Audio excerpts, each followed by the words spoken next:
मलेरियानं जोरदार हल्ला चढवलाय। गेल्या वर्षीच्या तुलनेत डेंग्यूच्या रुग्णांमध्ये 5 तर मलेरियाच्या रुग्णांमध्ये दुपटीनं वाढ झाल्याची आकडेवारी समोर आली आहे।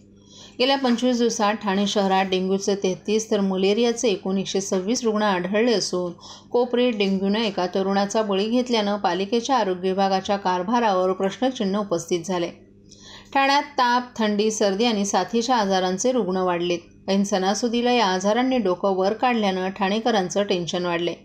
ठाणे महापालिका हद्दीत जानेवारी ते ऑगस्टपर्यंत डेंग्यूचे 117 रुग्ण तर गेल्या 8 महिन्यात मलेरियाचे 466 रुग्ण आढळलेत। डेंग्यू आणि मलेरियाच्या रुग्णात वाढ झाली असल्यानं पालिकेचा आरोग्य विभाग खडबडून जागा झालाय। पालिकेच्या आरोग्य विभागातील कर्मचारी घरोघरी जाऊन चाचणी करत असल्याची माहिती पालिकेच्या आरोग्य विभागातील एका वरिष्ठ अधिकाऱ्यानं दिली आहे। शहरातील एखाद्या सर्वसामान्य नागरिकानं मालमत्ता कर किंवा पाणीपट्टी थकवल्यास तात्काळ ठाणे महापालिकेचं पथक कारवाईसाठी दाखल होतं। मात्र ठाणेकरांच्या जीवाशी खेळणाऱ्या बिल्डरांवर प्रशासन मेहरबान असल्याची माहिती समोर आली आहे। मागील वर्षी डेंग्यू मलेरियाचे अड्डे बनवणाऱ्या 194 बिल्डरांवर 6 कोटींहून अधिक दंड आकारण्यात आला। प्रशासनानं अद्याप त्या दंडाची वसुलीच केली नाही। दरम्यान प्रशासन टाळाटाळ करत असून पालिका अधिकारी कोणाच्या दबावाखाली आहेत असा सवाल उपस्थित केला जात आहे।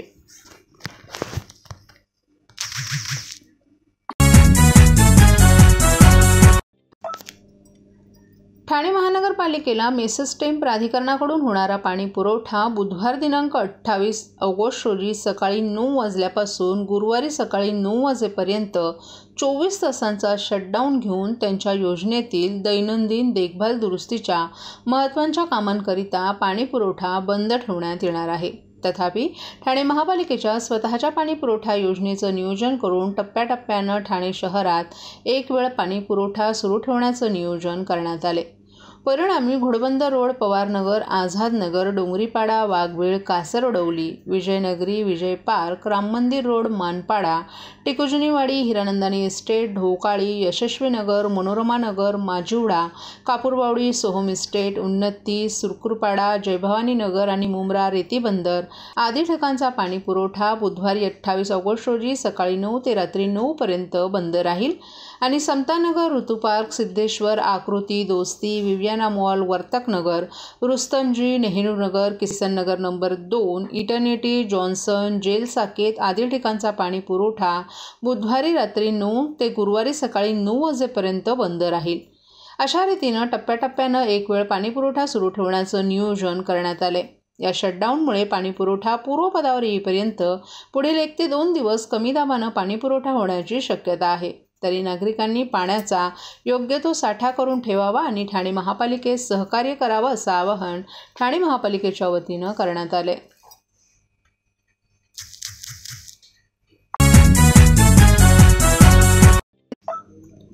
बदलापूरची घटना संवेदनशील असूनही चिमुकल्या मुलींवरील अत्याचार प्रकरणाला राजकारणाचा रंग देत राज्यात महायुतीला बदनाम करण्याचं षडयंत्र सुरू आहे। बदलापूर बहाणा आहे, निशाणा, लाडकी बहीण योजना आहे असा टोला भाजप महिला मोर्चाच्या अध्यक्षा चित्रा वाघ यांनी पत्रकार परिषदेत लगावलाय। तर राज्यातील आघाडीनं पुकारलेला उद्याचा बंद यशस्वी होणार नाही असा विश्वास चित्रा वाघ यांनी व्यक्त केलाय। भाजपच्या ठाणे विभागीय कार्यालयात महिलांवरील होणाऱ्या अत्याचारासंदर्भात चित्रा वाघ यांनी आज पत्रकार परिषद घेतली। यावेळी त्यांनी महाविकास आघाडी सरकारच्या नेत्यांवर शरसंधान केलं। यावेळी आमदार निरंजन डावखरे, महिला मोर्चाच्या प्रदेश सचिव मृणाल पेंडसे, ठाणे जिल्हा अध्यक्षा स्नेहा पाटील, वर्षा भोसले, भारती चौधरी, अर्चना देसाई, वृषाली वाघोले आदीही उपस्थित होत्या। बदलापूर येथील चिमुकल्यांवरील अत्याचाराच्या घटनेसंदर्भात संबंधित पोलीस अधिकाऱ्यांची बदली, SIT नियुक्ती आणि शैक्षणिक संस्थेची चौकशी सुरू करण्यात आली आहे। संस्थेवरील संचालक सर्वपक्षीय असून यामध्ये भाजप, शिवसेना, उबाटा, राष्ट्रीय स्वयंसेवक संघ आदींच्या पदाधिकाऱ्यांचाही समावेश आहे। परंतु भाजपची संस्था म्हणून शाळेची बदनामी केली जाते। या प्रकरणात अत्याचार झालेली चिमुकली बाळं असल्यामुळे स्टेटमेंट दाखल होण्यासाठी उशीर लागला असावा अशी शक्यता व्यक्त करत चित्रा वाघ यांनी बदलापूरच्या पालकांच्या आंदोलनात सकाळी 10 नंतर झुंडीनं बाहेरचे लोक सामील झाल्याचाही आरोप केलाय। राज्यात झालेल्या अत्याचार प्रकरणात पीडितांकडून आवर्जून वकीलपत्र उज्ज्वल निकम यांना देण्यासाठी विनंती केली जाते। परंतु या प्रकरणात महाविकास आघाडीकडून उज्ज्वल निकम यांच्या नावाला विरोध केला जातोय. कपिल सिब्बल हे वकील म्हणून चालतात, तर उज्ज्वल निकम का नकोत, असा सवाल चित्रा वाघ यांनी उपस्थित केलाय. डेव्हिड हेडली, खैरलांजी, कोल्हापूर बालहत्याकांड आदी प्रकरणात उज्ज्वल निकम यांनी न्याय मिळवून दिला होता, याची आठवण वाघ यांनी शिवसेनेला करून दिली. माझं संरक्षण काढून घेऊन मुलींना द्यावं अशी मागणी करणाऱ्या राष्ट्रवादी शरद पवार गटाच्या खासदार सुप्रिया सुळे यांनी निर्भया पथकाच्या गाड्या स्वतःच्या संरक्षणात ताफ्यात वापरल्या. त्यामुळे सुप्रिया सुळे यांचे दाखवायचे दात वेगळे आहेत असा टोलाही त्यांनी लगावला.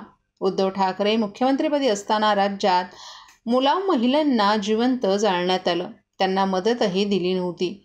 महायुतीचं सरकार सत्तेत आल्यानंतर पीडितांच्या कुटुंबियांना सर्वप्रथम मदत दिली गेली होती, याची आठवण करून देत चित्रा वाघ यांनी काँग्रेसच्या एका प्रवक्त्यानं मराठी माणसानं बलात्कार केला असं विधान केल्याकडे लक्ष वेधलं. तसंच या प्रकरणावर उद्धव ठाकरे कोणती भूमिका घेणार असा सवाल केला. ते मुख्यमंत्री असताना क्वारंटाईन सेंटरमध्ये 12 विनयभंगाचे प्रकार झाले होते, तर 2 बलात्काराच्या घटना झाल्या होत्या, याकडे त्यांनी लक्ष वेधलं.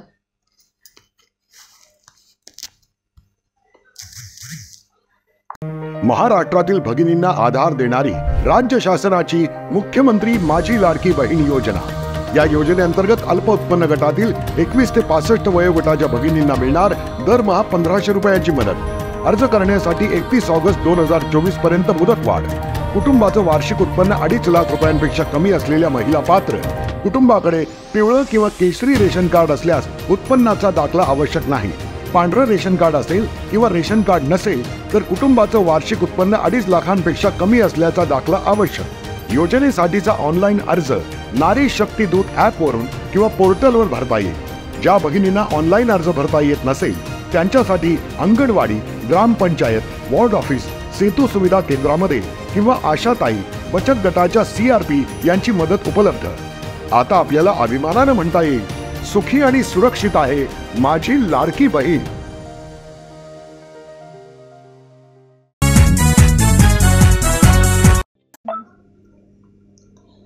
मुख्यमंत्री एकनाथ शिंदे यांनी ठाणे आणि कल्याण संपर्क प्रमुख खासदार नरेश म्हस्के यांच्या मार्गदर्शनाखाली कोपरी परिसरातील अष्टविनायक चौकात शिवसेना कोपरी विभागाच्या वतीनं आयोजित दहीहंडी उत्सवात एकूण 1,11,111 रुपयांचं बक्षीस देण्यात येणार आहे.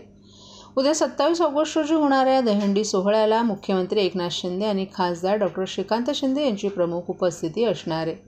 त्याचबरोबर कोपरी पाचपाखाडी विधानसभा शहर प्रमुख राम रेपाळे आणि ठाणे जिल्हा महिला संघटक मीनाक्षी शिंदे देखील उपस्थित राहणार आहेत, अशी माहिती शिवसेना कोपरी पदाधिकारी, महिला पदाधिकारी, युवा सेनेचे पदाधिकारी यांच्या वतीनं देण्यात आली आहे.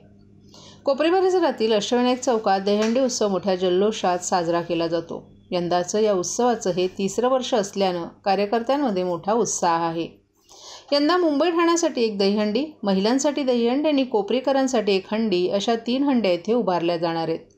8 थरांसाठी 21,000 रोख पारितोषिक तसंच सन्मानचिन्ह, तर 7 थरांची 11,000 रुपये, 6 थरांसाठी 6,000, 5 थरांसाठी 5,000 आणि 4 थरांसाठी 3,000 लावणाऱ्या गोविंदा पथकांना एकूण 1,11,111 रुपयांचं रोख पारितोषिक तसंच सन्मानचिन्ह देऊन गौरव करण्यात येणार आहे.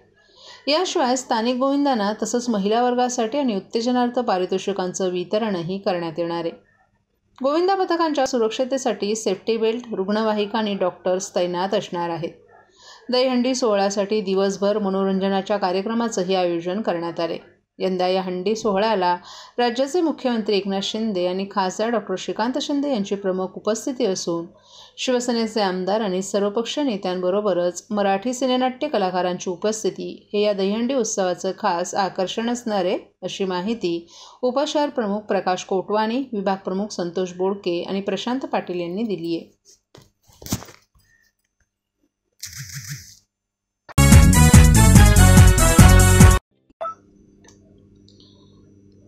मुंबई गोवा महामार्गाचा पाहणी दौरा करण्यासाठी मुख्यमंत्री एकनाथ शिंदे आज स्वतः मैदानात उतरले.